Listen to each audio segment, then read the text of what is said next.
এই ব্যস্ত শহরে ঘোরার জায়গা কিন্তু খুবই কম। ঢাকা থেকে এই তো কাছাকাছি 25 থেকে 30 মিনিটের দূরত্বে এত সুন্দর একটা আই ক্যাচিং প্লেসে ঘুরতে যেতে চান, যেখানে ছোটদের থেকে বড়দের রাইড সব কিছু রয়েছে, তাহলে আজকের ভিডিওটা আপনারই জন্য। আসসালামু আলাইকুম everyone, this is Rio from university Rio. সুন্দর একটা প্লেসে আমার ফ্যামিলি সবাই মিলে চলে গিয়েছিলাম।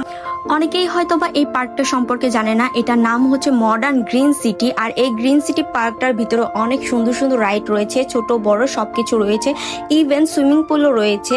সো ফ্যামিলির সাথে সুন্দর একটা মুহূর্ত কাটানোর জন্য কিন্তু এই পার্কটা বেস্ট। মাত্র 50 টাকা এন্ট্রি ফি দিয়ে এত সুন্দর পার্কটা কিন্তু আপনি ইন করে সবকিছু দেখতে পারবেন। শুধু রাইডই নয়, এখানে রয়েছে অনেক সুস্বাদু খাবার, যেখান থেকে আপনারা পারচেস করে আপনাদের মন মতো খাবার খেতে পারবেন। আপনাদের সুন্দর সুন্দর রাইড দেখতে দেখতে আমার ভিডিওটা শেষ করব। সো আল্লাহ হাফেজ গাইস। Okay, let's go.